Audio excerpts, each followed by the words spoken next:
Bem-vindo ao Raciocínio Aberto. Eu sou o André Luzardo. No podcast de hoje, eu tive o prazer de conversar com um velho amigo meu, o Ricardo Weiner. O Ricardo é psicoterapeuta e professor de psicologia. Eu o conheci quando eu fazia psicologia na PUC, em Porto Alegre, no meio da década de 90. Ele foi meu professor logo no primeiro semestre. Eu gostei tanto das aulas dele que decidi ser monitor dessa e das outras disciplinas dele. E nós ainda acabamos trabalhando juntos no mesmo grupo de pesquisa, o Grupo de Pesquisa em Processos Cognitivos, sob a coordenação do professor Milton Madeira. Nessa entrevista de hoje, nós conversamos sobre psicoterapia, que é a área de especialidade do Ricardo. Antes de passar para a entrevista, eu queria dar um pouco mais de background que eu acho que ficou faltando. No geral, a minha experiência no curso de psicologia da PUC foi muito negativa. Eu lembro de começar com 17 anos e bastante entusiasmado. No primeiro semestre eu lia todo o material, fazia anotações em todas as aulas e estudava para todas as provas. À medida que o tempo foi passando, eu percebi que não precisava de nada disso para acompanhar o curso. A maioria das aulas não passavam de um bate-papo informal, tipo uma conversa de bar ou um encontro de vizinhos para falar da novela. A participação dos alunos era não só encorajada, mas na maioria das vezes ela era a aula em si. As provas eram uma mera formalidade. Todo mundo tirava a nota máxima quase. Bastava saber enrolar. Lembro que a prova de uma disciplina era uma discussão em grupo, um bate-papo sobre a biografia do Cazuza. A única coisa quantitativa que se via era um curso de um semestre de estatística, cuja prova eu lembro que não podia ser mais fácil. Praticamente todos os passos já estavam feitos e não seria um exagero dizer que só precisava substituir um X por um número no final. Mesmo assim, tinha gente que chorava na hora da prova. Literalmente chorava. Tal era a versão que se tinha por um raciocínio formal, que eu lembro de gente dizendo que só fez psicologia para escapar da matemática. O foco do curso era quase que 100% em clínica, e clínica psicanalítica. Eu, na verdade, entrei para a psicologia sob a influência do Freud. Eu já tinha lido trechos da obra dele e tinha achado aquilo tudo genial. Eu mudei de ideia logo no segundo semestre, graças, em parte, ao contato que eu tive com a psicologia de verdade nas aulas do Ricardo. Mas a minha breve carreira freudiana me ajudou a perceber que muitas das professoras ali nunca tinham lido Freud em primeira mão, ou se leram, não entenderam muita coisa. Eu já escrevi sobre a psicanálise uma vez, então eu vou deixar o link na descrição desse episódio para quem quiser consultar. Mas resumindo, a psicanálise é uma grande pseudociência, um dos exemplos clássicos de teoria não falseável, para usar a terminologia do Karl Popper.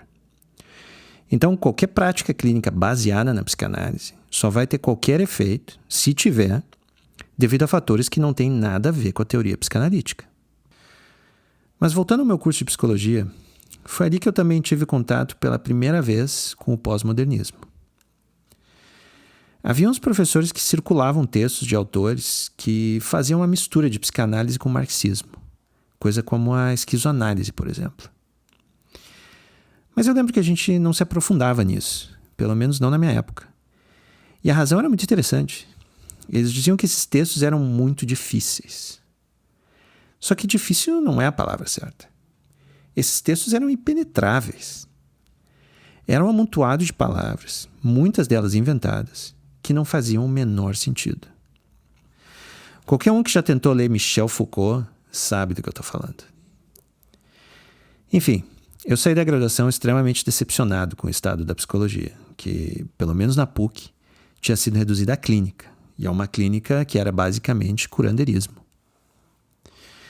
A grande pergunta que deveria ter sido feita, mas que em momento algum foi, pelo menos não na minha época, é a seguinte: dá para fazer psicologia clínica de forma séria, de forma científica? Essa pergunta não é nada trivial. Existem sérias dúvidas se as psicoterapias atuais funcionam ou se elas não passam de placebos sofisticados. Uma das dificuldades é que a gente ainda está completamente no escuro sobre as causas dos transtornos mentais. É pior ainda, já que a gente não consegue nem classificar muito bem esses transtornos. As linhas que dividem um transtorno do outro não são nada claras, e os critérios diagnósticos são ainda muito subjetivos. O outro grande problema é como testar se uma determinada psicoterapia funciona ou não. Na medicina, o teste-chave são os ensaios randomizados duplo cego. Encontra-se um número grande de pacientes com a mesma doença, divide-se eles aleatoriamente em 2 grupos. Num dos grupos é aplicado o tratamento que se quer testar e no outro um tratamento placebo. Nem o médico que aplica o tratamento, nem o paciente que recebe, sabem em qual grupo eles estão, se no de teste ou no de placebo. Com a psicoterapia é difícil fazer isso, porque pelo menos o terapeuta sabe bem qual terapia ou técnica que ele está aplicando. Então já não é duplo cego. E o que seria uma técnica psicoterápica placebo? A base de toda psicoterapia é a interação entre o paciente e o terapeuta. Mas essa interação é muito complicada. Tem muitos fatores que são praticamente impossíveis de medir ou controlar e que não tem nada a ver com a técnica, como o carisma do terapeuta e coisas assim que, para um animal altamente social como o humano, são muito importantes. Outro ponto que raramente é levado em consideração na hora de testar são os efeitos colaterais, por assim dizer, da própria terapia. Certas técnicas, como a de tentar recuperar memórias ditas reprimidas, podem, na verdade, criar memórias falsas ou causar outros problemas na vida do paciente, além dos que ele já tinha. Bom, eu acho que deu para contextualizar o suficiente a entrevista que vem a seguir. Eu só queria fazer mais um comentário. Essa foi a primeira entrevista que eu fiz, então eu já peço desculpas pela minha inexperiência, que sem dúvida ficou bem perceptível. Inclusive, uma das perguntas que eu fiz ficou tão enrolada que eu achei por bem gravar de novo. Vocês vão perceber facilmente pela diferença no áudio. Outro problema foi que eu tinha só um microfone. Então a gente só podia falar um de cada vez e no final tinha que passar o microfone para o outro. Isso acabou atrapalhando um pouco a dinâmica da conversa, como também ficou evidente. Mas olhando pelo lado bom, isso me deu um incentivo para aprender de uma vez por todas como usar o compressor e o equalizador do GarageBand. Eu acho que é isso. Então, agora, com vocês, Ricardo Weiner.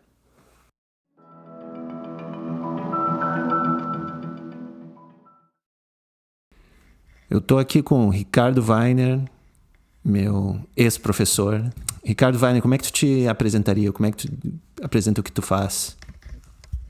Oi, André. Sou psicólogo clínico, trabalho há um bom tempo na parte de psicoterapia cognitivo-comportamental e terapia do esquema e também na parte de pesquisa com ciências cognitivas, mais especificamente em psicologia cognitiva.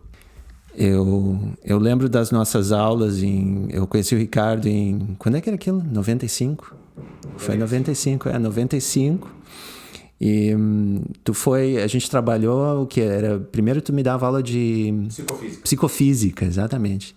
E aí tinha o laboratório de psicofísica, né? Lembra? E a gente trabalhava lá, tinha aqueles... O que aconteceu com aqueles materiais todos? Ainda existe lá isso na PUC-RS. Ainda existe os aparelhos, o laboratório de psicofísica? O que aconteceu? Não, há em torno de 10 anos, um pouquinho, talvez menos, a disciplina de psicofísica foi desativada, saiu do currículo e a partir disso todos aqueles materiais foram guardados, né? Tanto aquela parte quanto também a parte de psicologia behaviorista experimental, as caixas de Skinner, caixa de Maurer. Tudo isso está guardado e provavelmente vai se transformar num museu, porque aqueles equipamentos são da década de 70 e alguns, inclusive, da década de 60. Mas, a priori, todos eles estão guardados, depois até do trabalho que a gente fez conjuntamente de colocá-los em funcionamento juntos, né? Porque tinham vários deles na época que não estavam funcionando. Não, eu lembro que eles eram da Alemanha, né? Tinha muita coisa que era importada da Alemanha. Isso aí. Tinha um manual, lembra que a gente traduzia os manuais? Tava em inglês, eu acho, na época, né? E agora tu continua professor na PUC, é isso? Sim. Qual é a disciplina que tu dá na PUC? Hoje tem variações conforme o semestre, mas hoje eu trabalho basicamente nas disciplinas de psicoterapia cognitivo-comportamental, em psicopatologia descritiva em todos os âmbitos, né? E às vezes também na parte de psicologia geral experimental com a parte de processos básicos, né? Entrando toda a parte de psicologia cognitiva, seja memória, julgamento, tomada de decisão, atenção e assim por diante. E tu acha que ainda o foco da psicologia no Brasil ainda é basicamente psicoterapia, né? Tem alguma coisa de pesquisa? Como é que está essa área no Brasil? Olha, Essa é uma questão não complexa, mas ela tem variações muito grandes conforme a região do Brasil, né? Nós temos, sim, áreas de pesquisa bem fortes hoje na psicologia brasileira, seja psicologia social, seja a psicologia focada em termos de psicoterapia ou de formas outras de tratamento, mas nós também temos uma geração grande de novos pesquisadores que estão trabalhando em áreas específicas como psicologia do desenvolvimento, a questão de trabalhos na parte de neurociências vinculadas às vezes a psicopatologias, mas também às vezes a desenvolvimento de processos básicos. Nós temos uma área grande, mas na parte aplicada, com certeza, a psicologia no Brasil ainda tem uma intervenção prioritária dentro do campo da psicoterapia, né? Existem outras áreas como psicologia hospitalar, a psicologia jurídica, a psicologia do esporte, psicologia hospitalar, mas ainda são áreas comparativamente à psicoterapia e ao campo privado pequenas. O engraçado é que parece que tem demanda, né, de tanta gente para terapia, porque eu, fora do Brasil, pelo que eu entendo também, eu não fiz psicologia fora, né, então não sei, mas pelo que me disseram, tu faz a carreira de psicologia, né, a graduação, e se tu quiser ir para a área clínica, precisa fazer um pós-graduação. Não é assim automático, eu fiz, me graduei e agora eu já posso abrir meu consultório. E essa área clínica, na verdade, me parece uma área pequena até da psicologia fora do Brasil. Agora, aqui no Brasil, parece que o foco único é tipo assim, não, tem que ser área clínica e áreas aplicadas, de maneira geral. E muito Freud, né? Eu não sei se mudou, mas naquela época lá da década de 90, no final da década de 90, era Freud o tempo inteiro, alguma coisa de psicologia humanista. E tu e o professor Milton Madeira, lembra que falavam de psicologia cognitiva. Mas, de modo geral, no Brasil, eu acho que ainda continua o Freud, ou mudou um pouco. Bom, André, tem algumas coisas que tu está falando que são importantes, né, em termos assim da formação e de como é que a diferença da formação em psicologia e prática no Brasil comparativamente a outros lugares. Realmente, na maioria dos lugares fora do Brasil, para te transformar num psicoterapeuta, tu precisa, ao finalizar a tua graduação, Undergraduate Studies, tu tem que ir para um pós-graduação, ou seja, tu só vai ver pacientes provavelmente a partir do doutorado ou de um pós-graduação muito sólido com parte clínica. No Brasil, como nós começamos com a parte clínica aplicada, não só clínica no sentido de psicoterapia, mas a parte aplicada de atuar em campo já praticamente na metade do curso ou logo depois da metade do curso, ao final da graduação, o psicólogo estaria apto, teoricamente, né, ou oficialmente, segundo os conselhos, a atuar na área que fosse. O que, por um lado, é interessante, porque a gente tem realmente um background prático muito maior do que outros profissionais. Eu mesmo, em alguns cursos que eu fiz no exterior, eu percebia profissionais que eram clínicos e estavam há 2-3 anos na clínica com muito menos prática vivencial de clínica do que alunos que se formam aqui. Claro que, por outro lado, eles têm uma base e uma preocupação com questões éticas, etc., muito maiores, porque é mais vedado o trabalho com clínica, ou seja, eles têm que terem mais provações até chegar nisso.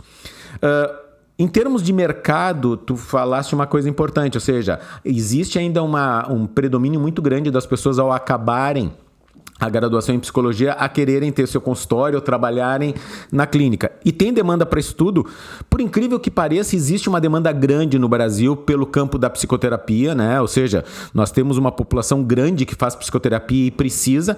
Infelizmente, uma população às vezes que precisa mais ainda, que é uma população carente, que às vezes acaba não tendo acesso tão privilegiado quanto pessoas com outras condições econômicas.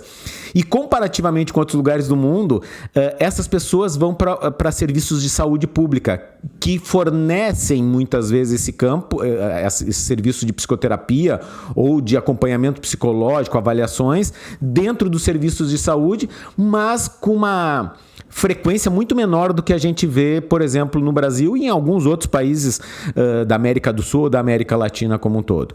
Em termos de linha teórica, a coisa mudou bastante ao longo do tempo. Hoje, praticamente todos os programas de psicologia do Brasil englobam, além de psicanálise, outras abordagens. Claro que nós temos núcleos, quase feudos, fechados em psicanálise, por exemplo, freudiana, lacaniana, kleiniana, né, ou de Bion, o que é uma pobreza, num sentido, porque tem outras linhas importantes. Assim como, e não só, a gente tem uma amplitude de pessoas hoje de programas de graduação vendo psicologia sistêmica, questão psicologia institucional, uma variedade mais ampla, até para possibilitar que o profissional de psicologia ele possa escolher mais áreas e não ficar restrito ou influenciado prioritariamente para a questão do universo clínico.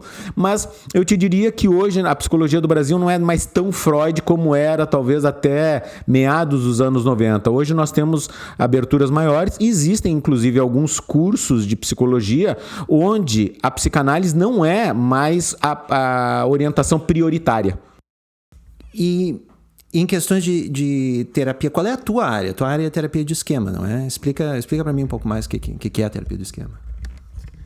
Eu trabalho prioritariamente em psicoterapia cognitivo-comportamental, né? Que é uma psicoterapia que tem como ênfase prioritária trabalhar os processos mentais, cognitivos, e muitos deles relacionados aos processos de pensamento que influenciam a forma como a gente se comporta e como a gente sente as coisas. A terapia do esquema, que eu fui um dos primeiros a trazer para o Brasil pela minha formação, ela é uma forma avançada de terapia cognitivo-comportamental para casos mais graves e refratários, principalmente transtornos de personalidade, né, onde a terapia cognitivo tradicional não se mostrava tão eficiente, né, ou seja, ela ajudava em algumas sintomatologias, mas ela não conseguia manter os seus resultados por tanto tempo. Então, a terapia do esquema, assim como terapia comportamental dialética para casos de pacientes borderlines, mostra-se mais eficientes nisso, né, e também como, digamos assim, como uma consequência secundária, trouxe um entendimento da parte do desenvolvimento da personalidade normal e patológica muito importante, que hoje está englobada, foi englobada por todas as TCCs. Então, ela é uma forma específica para casos mais complexos, mas ela também trouxe contribuições importantes no entendimento dos quadros psicopatológicos e do desenvolvimento normal. O meu entendimento da terapia cognitivo-comportamental é que, basicamente, quase qualquer coisa pode ser terapia cognitivo-comportamental, desde que seja focado em crenças, né? Em tu modificar certas crenças, modificar certos padrões de comportamento e tal. E eles têm um foco grande também, o TCC tradicionalmente, em verificação empírica. Uhum. Essa é a questão que a gente sempre, né, discutiu, eu e tu. E meu problema com a psicoterapia sempre foi de tentar provar que ela funciona mesmo. Pelo menos mais que o placebo. E é difícil pensar fazer um experimento duplo cego controlado se tu não consegue ter o duplo cego, né? Tu vai ter sempre a pessoa, pelo menos o terapeuta sabe a terapia que ele está dando para a pessoa. Então, eu sempre me questionei se é possível, assim, dizer que a terapia realmente tem um efeito maior que o placebo, maior que simplesmente conversar com um amigo, expressar suas emoções, coisa do gênero. Como é que tu explica como é que tu encara esse desafio teórico? André, essa não é uma preocupação nova e não é uma discussão nova, né? Ela é uma preocupação que data, se a gente for analisar, desde meados dos anos 80 e vem seguido, né? Tanto é que lá nos anos 80 a discussão era se psicoterapia não ia ser englobada ou ia ser destituída de seu poder a partir de psicofarmacologia, se a psicofarmacologia não ia acabar com a psicoterapia, ou porque em última instância tudo era químico ou biológico e não. Posteriormente a psicoterapia funciona ou é um mero placebo? Depois, psicoterapia funciona mais, os sistemas psicoterápicos têm diferenças em termos da sua efetividade. E depois ainda o que tu perguntou, psicoterapia tem diferença de uma conversa com um amigo ou de uma conversa terapêutica com um religioso ou com um aconselhador? Tem vários estudos tentando mostrar que sim, tu tem resultados importantes com psicoterapia, mas isso não quer dizer que tu não tenha resultados importantes com outros tipos de abordagens, né? O que tem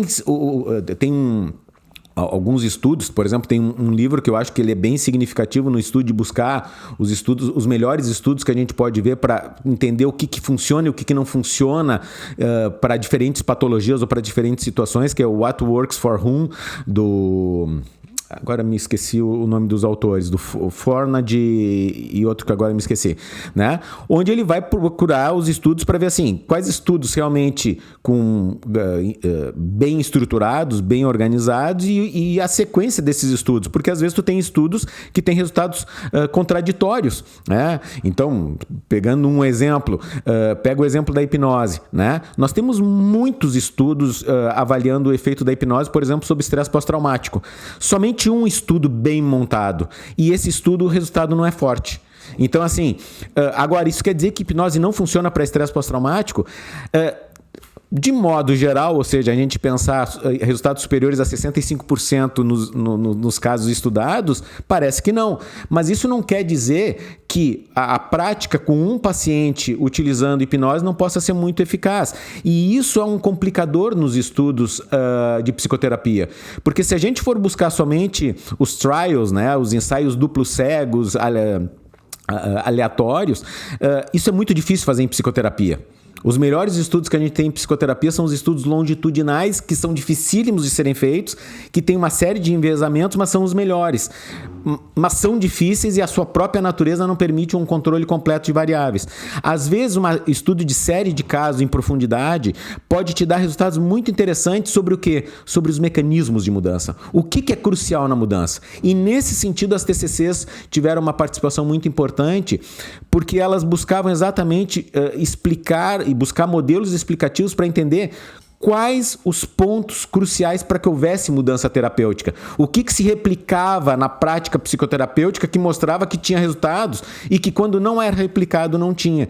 Então, eu acho que ainda falta um avanço na metodologia de pesquisa para a psicoterapia, mas tem fortes evidências que sim, funciona. Uma das questões que tem se mostrado muito forte é o conceito que vem da psicanálise, na verdade, de Franz Alexander, de experiência emocional corretiva, e que na terapia cognitiva veio com o nome de reparentalização limitada, e que em outras psicoterapias vem com a questão da validação de sentimentos, que é a questão do sujeito se sentir realmente acolhido, validado na expressão das suas emoções e no seu sofrimento, e poder não se sentir criticado, mas poder repensar suas formas de lidar com o seu sofrimento de uma maneira mais produtiva para que ele consiga o que, em última instância, todos nós queremos, que é nos sentirmos amados, queridos, compreendidos e validados nas relações. A psicoterapia é um ambiente único nisso, na medida que existe um contrato profissional onde existe um ambiente amoral, não imoral, mas amoral, e onde, teoricamente, o terapeuta não deve ser um crítico. Ele deve aceitar e conseguir entender a realidade daquele sujeito dentro da sua história de vida. O que é difícil de se conseguir em qualquer outra relação não profissional e, às vezes, mesmo na psicoterapia isso é complexo, né? Porque nós, enquanto terapeutas, também temos nossos filtros mentais e não é fácil nós fugirmos dele. Mas, aproveitando a pergunta, relações de amizade, relações muito positivas interpessoais podem ser extremamente terapêuticas, não psicoterapêuticas, mas elas podem representar mudanças muito importantes. Tanto é que um relacionamento amoroso saudável pode gerar mudanças e uma qualidade de vida e de bem-estar nas duas pessoas muito importantes. Tu diz que os estudos esses longitudinais seriam os mais adequados, né, para estudar. Claro, tem um problema que é um caso único, né, e a pessoa... Uma série de casos únicos. Uma série de casos únicos, exatamente. Generalização fica meio complicada aí. Ainda sobre a dificuldade de se fazer um estudo randomizado, duplo cego, com psicoterapia, eu fico pensando se já tentaram substituir o terapeuta por instruções escritas, por exemplo. Talvez por um programa de computador, para tentar evitar o contato direto do sujeito de pesquisa com o terapeuta. Se desse para fazer isso, pelo menos a gente ia conseguir controlar uma das fontes de viés, né? Que é a influência da linguagem corporal do terapeuta no sujeito, do tom de voz e outras particularidades daquele terapeuta específico e que não tem a ver com a terapia em si. Será que dá para fazer isso? É interessante a questão, né, André? Porque, assim, o ser humano é um ser muito complexo e tem muitas variáveis nos processos psicológicos, emocionais, comportamentais, e é justamente aí que reside boa parte da dificuldade de se conseguir uma ciência mais exata, uma ciência mais precisa, ou até mesmo uma modelização matemática de uma série de coisas, como, por exemplo, a ciência cognitiva, a psicologia cognitiva e a própria psicoterapia cognitivo-comportamental buscou e busca em alguns momentos. Quando tu fala... então, assim, isso é um complicador natural do objeto de estudo. Sim. E que a gente tem que saber e não pode ficar... E tem que ter um cuidado para dizer que não funciona as coisas, porque eu não consigo um padrão de qualidade, um padrão ouro no modo de pesquisar e dizer que daí não funciona. O que a gente vê, buscando exatamente esse emparelhamento dos métodos de pesquisa com ciências mais sólidas, mais exatas, é que o que a gente tem são estudos mostrando a eficácia de técnicas para a redução de alguns sintomas ou de algumas condições. Quando tu pergunta na questão de computadores ou da instrução, existem alguns protocolos de pesquisa que tentam trabalhar, por exemplo, um terapeuta da psicoeducação para o paciente sobre o seu transtorno e o outro fazer um atendimento as usual, como eles chamam, ou seja, fazer um atendimento padrão que se sabe que tem algum resultado, que não é negativo para o paciente, e comparar. E aí a gente descobre, psicoeducação, por exemplo, para vários transtornos, só a psicoeducação ou a biblioterapia tem um efeito superior do que a terapia usual em algumas situações. Isso mostra o quê? Que é um fator de mudança o paciente entender sobre sua patologia. Por que isso funciona? Aí começam as inferências e a construção de modelos, que é aquela história. Você tem controlabilidade e previsibilidade sobre uma série de coisas, diminui seu nível de ansiedade, que por sua vez, se diminui essa cronicidade, tende a gerar menos processos depressivos e faz com que tu consiga ter uma sensação de controle e de poder sobre as situações. Se sabe que isso é um fator crucial em alguns transtornos, como, por exemplo, os transtornos de ansiedade, disfunções sexuais e assim por diante. O problema de não ter a intervenção pessoal, além da própria questão que se sabe que a interação, só isso é muito importante, né? Até porque os seres humanos são os mais sociais dos animais sociais, então nós precisamos disso, isso é saudável. É a questão que na interação humana nós temos os fatores motivacionais que são muito difíceis de nós implementarmos, por exemplo, num software. Existem alguns softwares que são sistemas inteligentes, como de psicoterapia, e que têm resultados interessantes, mas a falta da interação pessoal tende a ter déficits na capacidade motivacional do paciente e que para alguns transtornos isso é tão importante, como por exemplo nas adições. Nas adições o problema não é o sujeito parar de usar a substância. Todos nós que temos alguma adição paramos várias vezes na vida, tivemos muito sucesso em parar milhões de vezes. O problema é continuar, que é a manutenção do comportamento, né? Não, é verdade. A única crítica aí seria mais ou menos que, claro, óbvio, se tu tá comparando diferentes tratamentos e tu não tem um placebo, tu sabe, né, que pesquisas com placebo, estudando placebo, tem resultados diferentes também. Tu tem, sei lá, um placebo, uma pílula, agora eu não lembro qual era a cor, mas é uma cor verde, talvez tu tenha um efeito maior que uma pílula de cor vermelha. E ambas são placebo, igual. Ou seja, é uma questão delicada. Mas fica pior ainda para mim, porque pelo que eu entendo também, todos esses manuais, né, o DSM-4, agora já está no DSM-5, o CID e tal, CID-11, olha só, é difícil até categorizar os transtornos mentais, né? Eu não sei qual é a tua opinião, eu sei que tem todo um debate por trás do DSM-5, se ele realmente chega nas categorias mentais, nas categorias naturais, né, se os transtornos mentais são categorias naturais, ou se é simplesmente uma ferramenta estatística sem muita reflexo no mundo real, né? No mundo natural. E pode talvez mudar, dependendo se a cultura muda, não sei, a história da histeria do Freud, né? Que hoje em dia não é tão... não tem os mesmos sintomas daquela época. Então, como é que fica, na tua opinião, o DSM-5 ele representa mesmo categorias naturais ou é uma coisa meio que melhor que a gente pode fazer agora?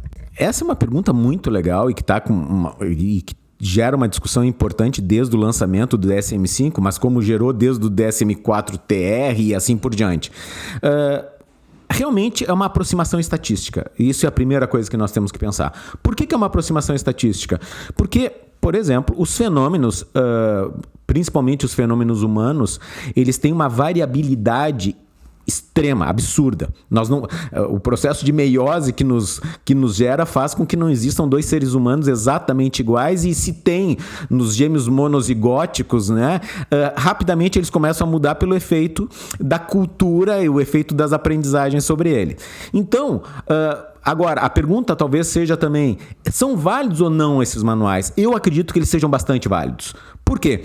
Porque a possibilidade de categorizar, ela facilita uma unificação dos estudos e da busca de estudos de curso e prognóstico, por exemplo, dos transtornos mentais, e inclusive, nesses estudos de curso, poder avaliar quais os tipos de intervenção que têm maiores efeitos, inclusive podendo pensar nos processos de causação, ou seja, qual o peso das variáveis biológicas, sociais, psicológicas, aprendizagens, ambientais num sentido amplo, dentro daquela história do transtorno. E nesse sentido, acho que os manuais classificatórios têm um papel importante.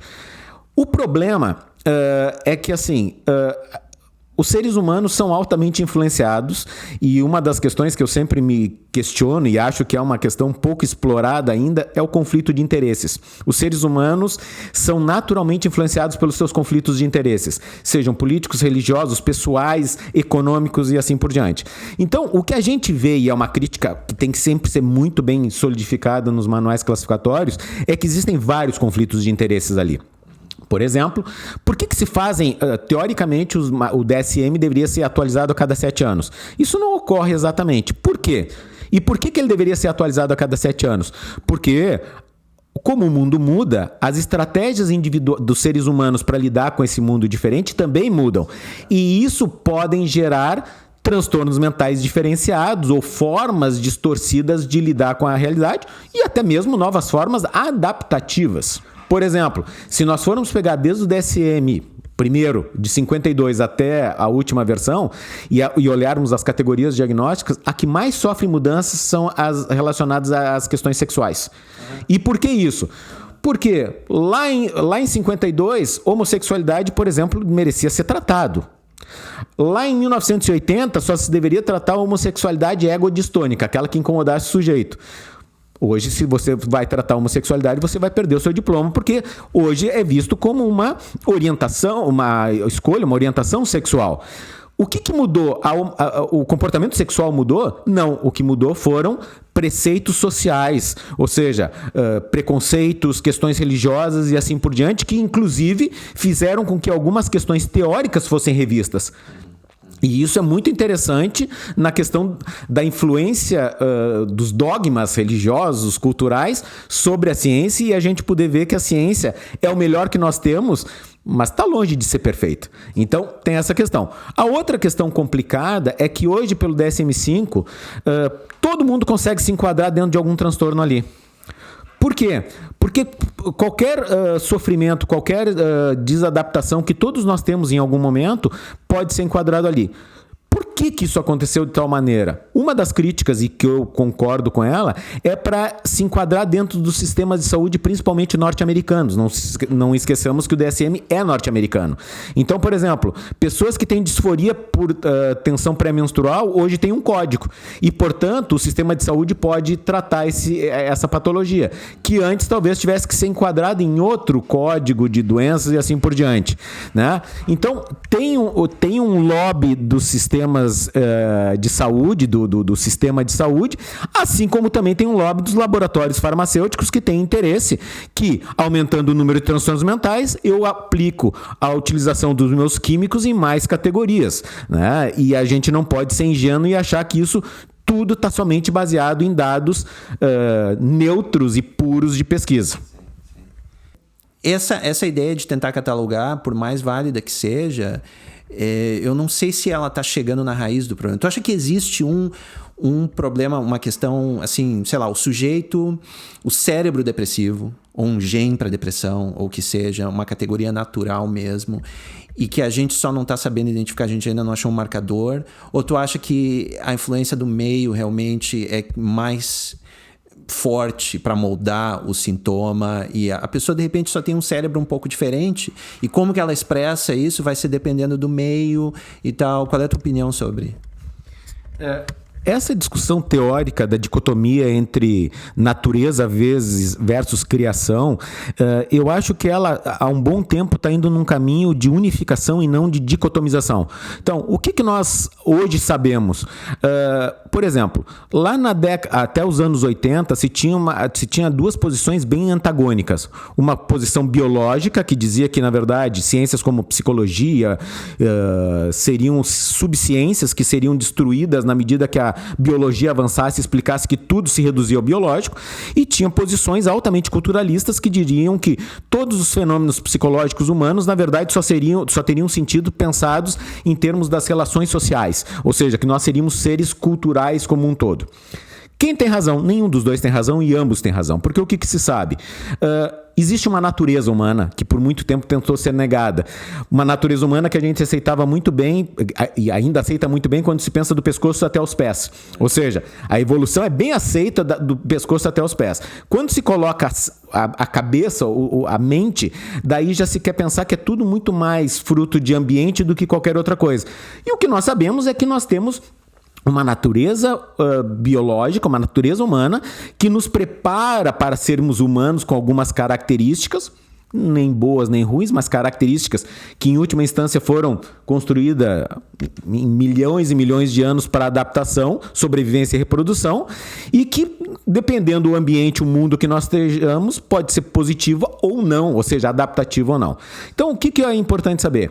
Dentro, por exemplo, dos transtornos mentais, nós temos transtornos que têm componentes muito mais biológicos, e tanto é que às vezes a gente fala em doença mental, como por exemplo a esquizofrenia, que sim, tem marcadores biológicos, tem alterações neuropsicológicas bem marcantes, ou seja, tu percebe inclusive tanto funcionalmente quanto anatomicamente alterações ao longo do tempo. E tu tem outros transtornos onde o fator de aprendizagem, o fator de adaptação ao meio é a questão crucial, como por exemplo a grande maioria dos transtornos de personalidade e uma boa parte de transtornos de ansiedade também. Agora, quando você está sob uma determinada, funcionando dentro de um quadro patológico, sim, existem alguns marcadores, às vezes não precisos ou não patognomônicos, que é aquele marcador indica que tu tem determinada coisa, como por exemplo, se tu é diabético, teu nível de insulina ou de glicose vai te dizer marcadamente que é ou não. Nas questões mentais é mais complexo, infelizmente isso, ou pelo menos por enquanto, mas existem alterações bem importantes que podem ser observadas. Agora, 10 sujeitos depressivos não vão ser igualmente depressivos. Eles vão ter algumas classes de funcionamentos de sintomas bem nítidos, né? Se sabe que alguns processos terapêuticos e ou farmacológicos tendem a ser bastante eficazes neles, mas 100% vai responder aos mesmos processos, aos mesmos químicos? Não. E a outra coisa que tu pergunta é, mas existe só a depressão, só a ansiedade? Normalmente, já se sabe isso. O padrão são comorbidades, mas isso está considerado também nos manuais classificatórios. E mesmo nos manuais classificatórios, por exemplo, até o DSM-4, nós tínhamos o diagnóstico multiaxial. Então, transtornos mais agudos, transtornos mais estruturantes, mais duradouros, como retardo mental, transtornos de personalidade, transtornos biológicos, médicos que afetavam condições mentais também, ou seja, mostrando a interação entre eles. E por que esse multiaxial, na minha opinião, ele era interessante? Porque ele fazia com que tu visse o indivíduo como um todo, em todo o seu cerne. Ou seja, desde questões biológicas, desde questões sociais, estressores sociais, e vendo os tipos de patologia, para tu ter uma perspectiva em termos do que poderia ser pensado em relação àquele sujeito. Porque também é uma falácia dizer que cada ser humano é completamente único, então eu não posso predizer e generalizar absolutamente nada. Daí nós vamos voltar para uma concepção de um relativismo absoluto que não tem mais sentido nenhum hoje na ciência moderna. Mas tu falou da importância do meio nos transtornos mentais e o terapeuta é parte desse meio. Eu queria saber o papel do terapeuta numa sessão de terapia, por exemplo, se ele consegue inserir memórias falsas, por exemplo, e até ressignificar certas coisas que aconteceram na vida da pessoa, dar um outro sentido, e até que ponto ele tem poder de fazer esse tipo de coisa. Essa talvez seja uma das perguntas, se a gente for pensar em termos globais de funcionamento mental, mais importantes, né, André? Porque, por exemplo, uma coisa que a ciência cognitiva como um todo, a psicoterapia já nos provou há muito tempo, é que os seres humanos são altamente influenciáveis. Mais inclusive, do que nós gostaríamos de acreditar que nós somos.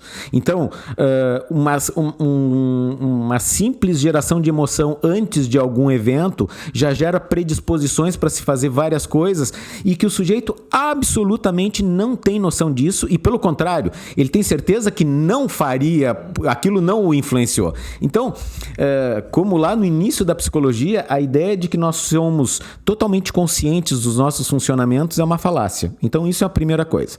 Sendo assim, a influência do ambiente como um todo, a influência do terapeuta, a influência de pessoas no dia a dia, a influência do marketing, tem influência enorme sobre o nosso funcionamento.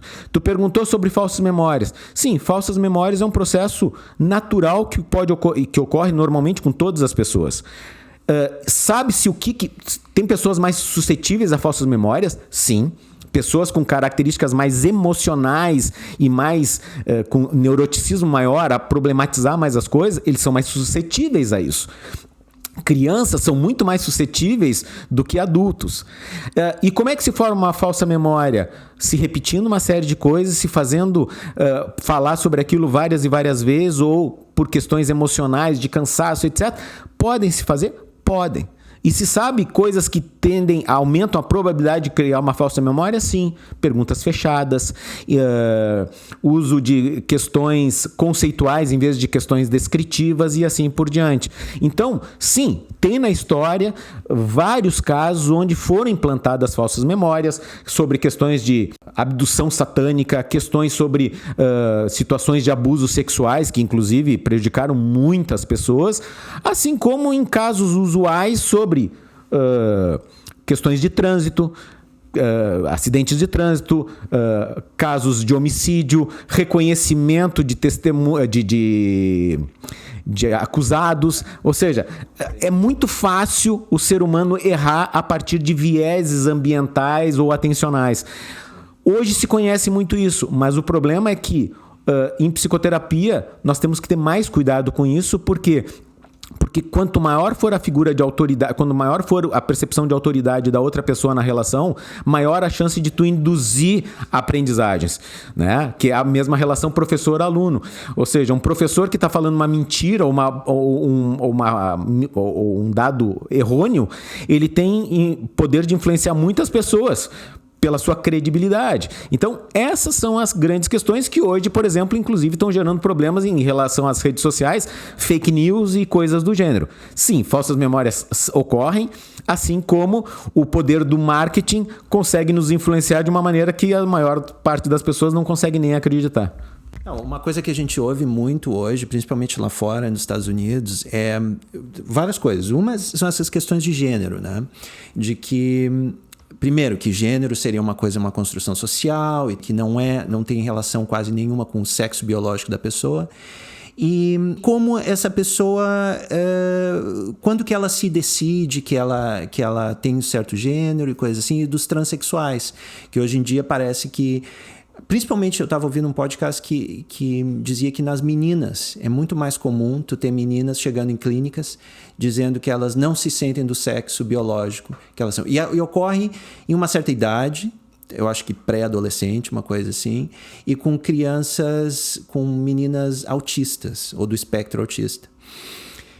E a questão que eu me pergunto é o quanto que isso não é justamente influenciado pelo meio. Será que isso aí é só porque a gente já tinha essa mesma proporção de meninas transexuais, sempre houve, e agora a cultura está aceitando mais? Ou será que não, essas meninas não são transexuais e é só o meio que está influenciando elas, se elas se sentem mais aceitas hoje em dia, se elas pertencerem ao grupo de transexuais, porque tem mais aceitação na sociedade e elas querem participar desse grupo? Essa é uma questão espinhosa, não só hoje, mas ela é uma questão espinhosa há muito tempo. Por quê? Porque ela envolve questões biológicas, ela envolve questões de desenvolvimento, mas ela envolve muitas questões políticas e religiosas. E aí é o grande problema nessas discussões. Nós tínhamos, por exemplo, hoje no nosso país, com o governo que nós temos, que é um governo de direita e com uma concepção religiosa bem marcada, nós vemos um ataque violentíssimo à ideologia de gênero ou mesmo à simples questão de opções, de orientações sexuais distintas do que a orientação heterossexual, que, na verdade, está baseada em cima do quê? De uma concepção religiosa, talvez questionada pela forma da interpretação da Bíblia e assim por diante.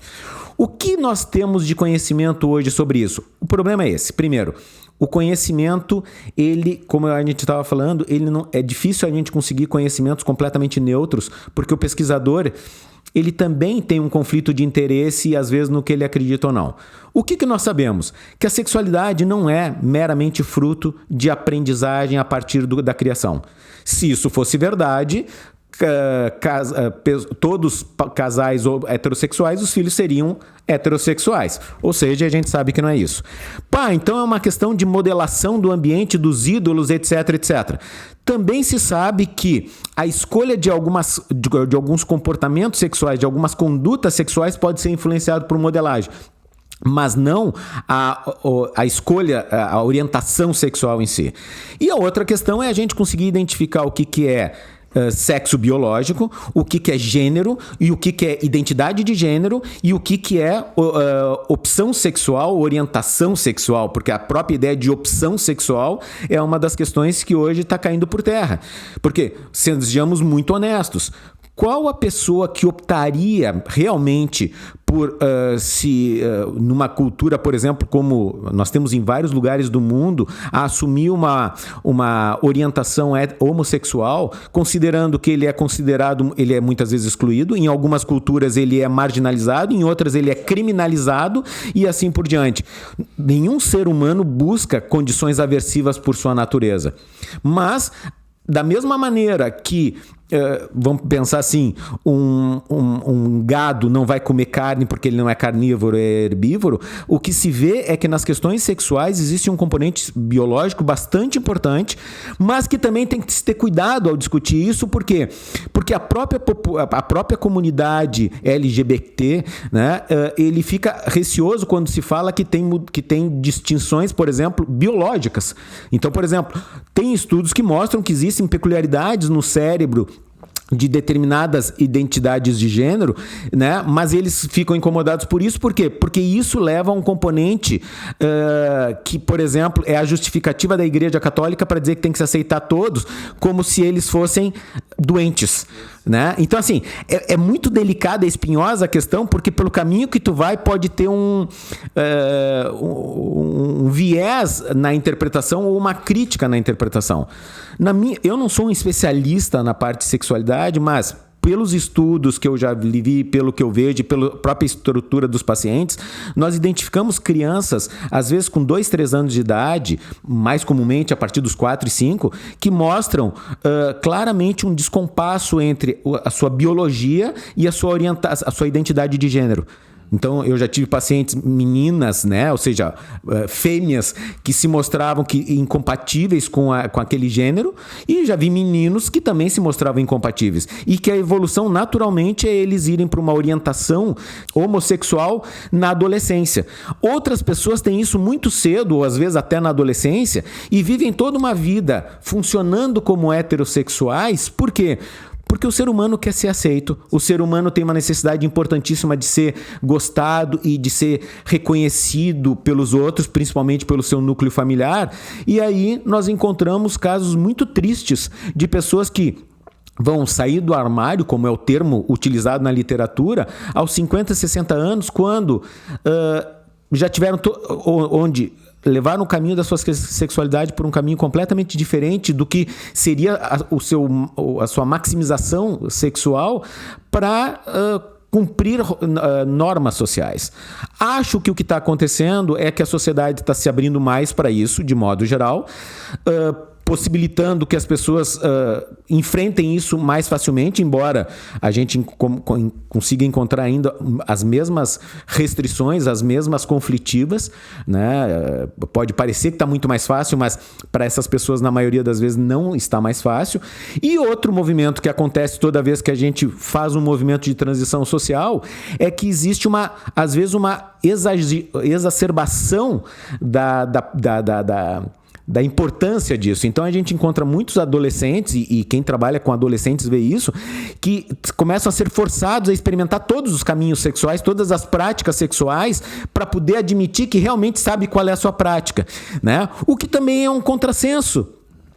Porque não há a necessidade, não há o desejo daquilo, mas acaba havendo uma pressão social de se colocar ali. E a gente ainda sabe que tem pessoas que utilizam da sexualidade como um caminho para ser aceitas ou chamarem a atenção, e isso acontece também na questão da identidade, da orientação sexual, ou do que dizem ser a sua orientação sexual. Então é um caminho espinhoso e que merece muito cuidado e principalmente muita informação, porque o que a gente encontra são desinformações absurdas em relação a isso. A preocupação maior seria, no caso das pessoas trans, de que se na adolescência se detecta que eles são trans e o adolescente quer mudar de sexo, se recomenda fazer a terapia com os bloqueadores de puberdade, né? Só que isso é uma coisa irreversível e se fosse simplesmente, vamos aceitar ele mais socialmente, é uma coisa. Outra é começar uma terapia biológica que vai modificar ele para o resto da vida, não tem volta, e é uma intervenção muito grande. Então, fazer esse tipo de intervenção quando a gente não tá bem certo... Existe inclusive um debate se existem de fato pessoas trans, se não são simplesmente um comportamento homossexual. A pessoa vai evoluir para uma homossexualidade. Será que existe, né, realmente a pessoa trans que eu não me sinto desse sexo, eu quero mudar o meu sexo? Então, por isso que essas questões, para mim, são interessantes, porque afeta biologicamente, né? Afeta uma maneira muito radical, né? André, como eu te disse, eu não sou especialista nessa área, mas assim, por experiência clínica e por estudos, o que a gente vê, sim, existem pessoas que, às vezes a gente tem a tendência a pensar que o transexual, ele é simplesmente uma pessoa homossexual exagerada ou com um comportamento sexual mais global, digamos assim. Isso não é verdade, por quê? Porque nós temos transexuais que a orientação sexual, por exemplo, tu pega uma mulher trans, né? A orientação sexual dela pode, digamos assim, a orientação sexual pode ser o quê? Pode ser homossexual, ou seja, ela gosta de transar com mulheres, ela sente atração por mulheres. Então, mas ela não se vê ela não aceita o corpo de homem. E assim e vice-versa. Então, existe realmente uma questão que é uma não aceitação, uma não conformidade do corpo físico, do biótipo, né, do fenótipo, com a sua percepção. São coisas distintas. Agora, tu colocaste uma questão que é muito importante. Não é algo simples e não pode ser algo tratado de forma leviana. Porque como tu encontra crianças de 3, 4 anos dizendo o menino que não gosta de ser menino, que gosta de ser menino e vice-versa, e instantaneamente ou logo a seguir tu começar a tratar, vestir, etc., como uma menina ou um menino, e vice-versa, pode ser muito perigoso, porque isso pode ser outras coisas. Ou seja, um mesmo comportamento, uma mesma indicação pode ser causada, pode ter fatores multicausais ou causas distintas. Assim como, por exemplo, por favor, é um exemplo, não é? Tu vê pessoas que fazem orientações homossexuais ou comportamentos não sexuais, assexuais, por questões de violência sexual que sofreram. Isso quer dizer que a pessoa realmente é homossexual ou que ela tem aversão sexual? Sim, mas isso é gerado por um problema específico. Outras vezes não houve problema nenhum e realmente é uma tendência, mas sempre tem que ser muito bem avaliado. Porque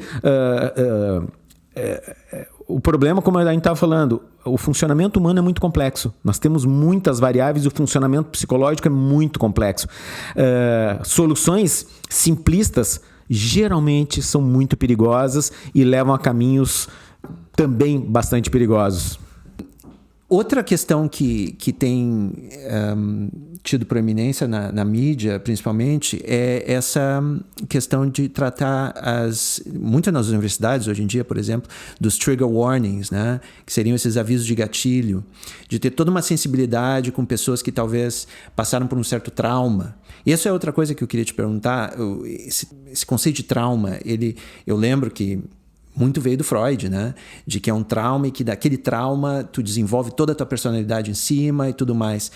Primeiro, eu queria saber se essa questão do trauma é assim tão forte, sabe? Ou se não é tanto. E segundo, que mesmo que tenha ocorrido algum evento traumático na tua vida, qual é a melhor maneira de lidar com ele? Será que a melhor maneira é evitando, nunca revivendo isso? Ou a pessoa deveria enfrentar esse medo de frente, claro, com um certo suporte da família, dos amigos, até de um terapeuta. Mas qual é a melhor? Então, o que é um trauma? O trauma tem esse efeito e qual é a melhor maneira de superar ele?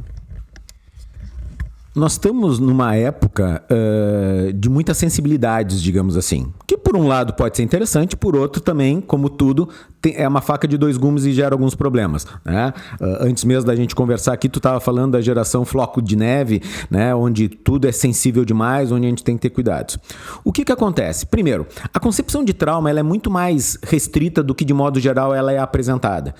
Trauma, realmente, quando a gente pensa em transtornos relacionados a trauma, são situações que botaram em risco a vida do sujeito, ou uma agressão muito forte, ou presenciar questões dessa ordem, num nível que realmente gerou um impacto naquele momento de uma forma muito importante.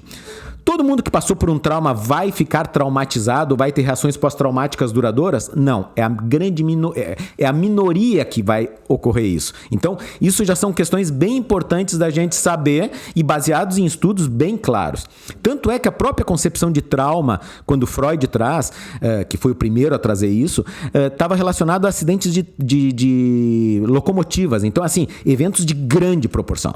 O que acontece é que hoje você acaba um relacionamento e estou traumatizado. Não, você está sensibilizado, você está muito sofrido sobre aquilo, pode ter acionado crenças muito primitivas em ti, lembranças de outras rejeições que tu teve, mas isso não é trauma, isso são dores, isso são rejeições, ok, que geram sofrimento.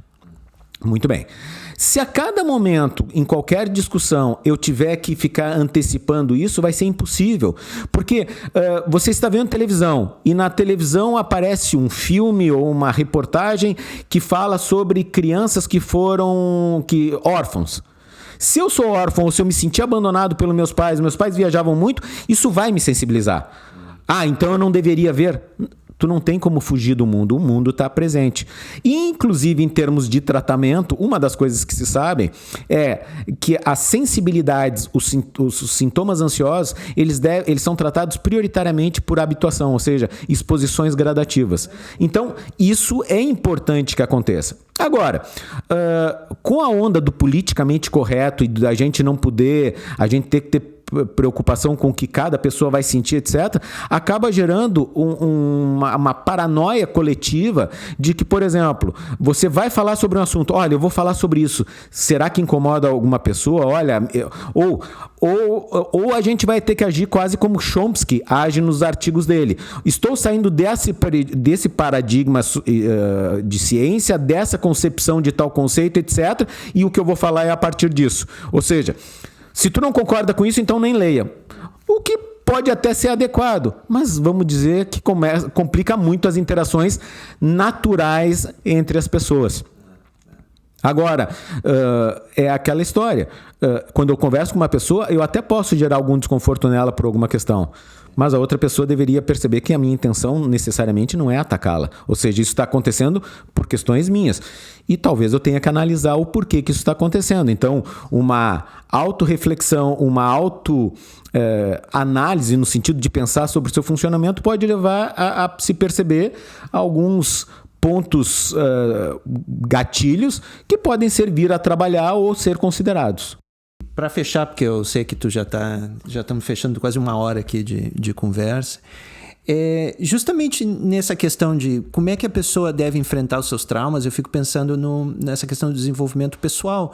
Eu lembro que Freud dizia uma coisa que tu tinha que... Como é que era? Que a maneira de se desenvolver... A melhor maneira de se desenvolver pessoal era iluminando o id, né? E fazendo experiências que te dão mais medo e coisas assim. Mas eu acho até que tem um pouquinho de verdade. Não a questão do id, mas a questão de enfrentar coisas, fazer coisas, desafios, né? Que te dão medo. Buscar até enfrentar coisas que te dão medo. Me parece uma coisa, né, uma boa sugestão de como crescer pessoalmente. Eu não sei a tua opinião na clínica, tu acha que tem alguma saída de como eu quero me desenvolver como pessoa, mesmo que eu não tenha nenhum transtorno mental nem nada, eu só quero ser uma pessoa melhor. Tem alguma saída?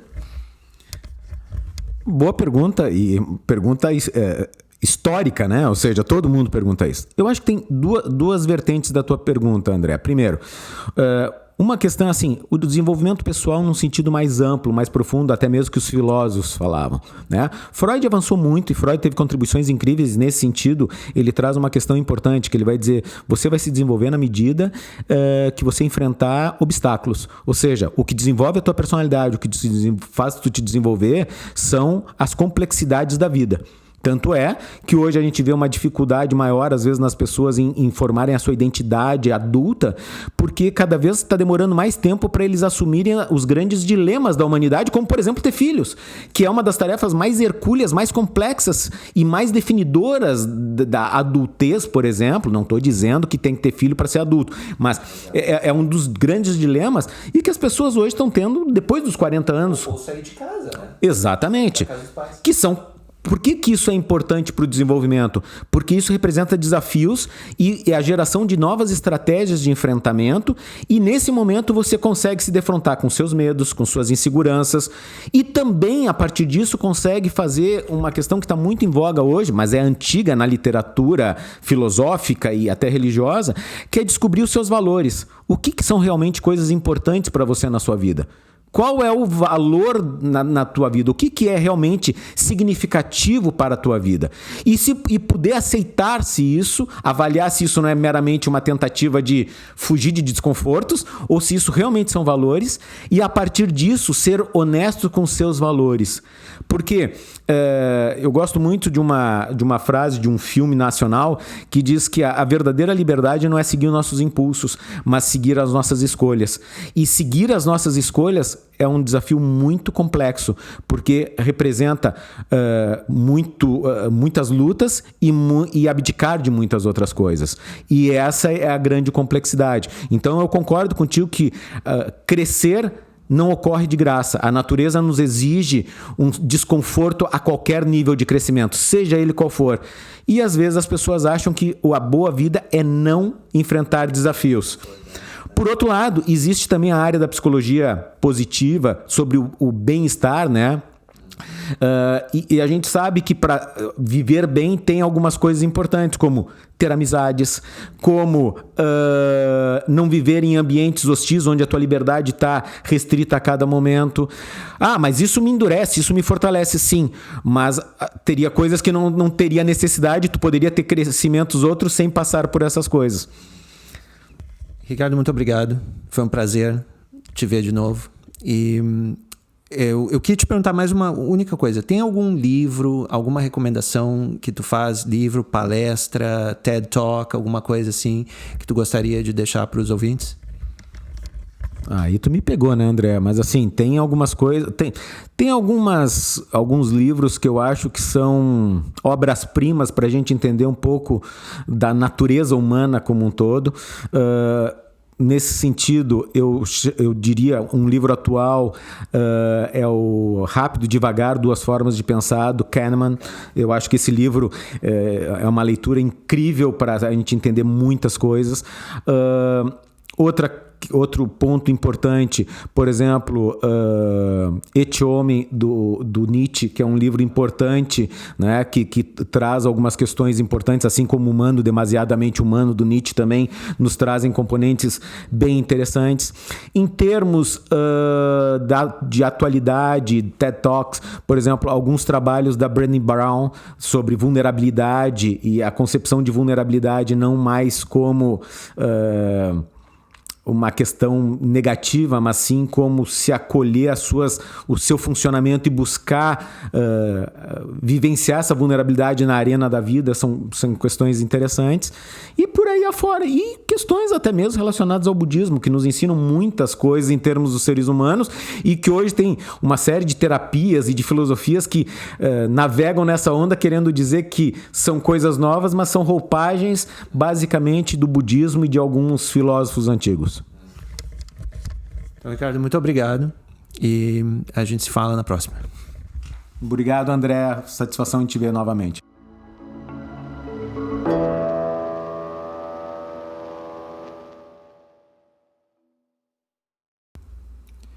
Se você gostou desse podcast, pode ajudar a divulgar compartilhando nas mídias sociais ou no seu blog e deixando uma avaliação no iTunes ou na plataforma que você usa.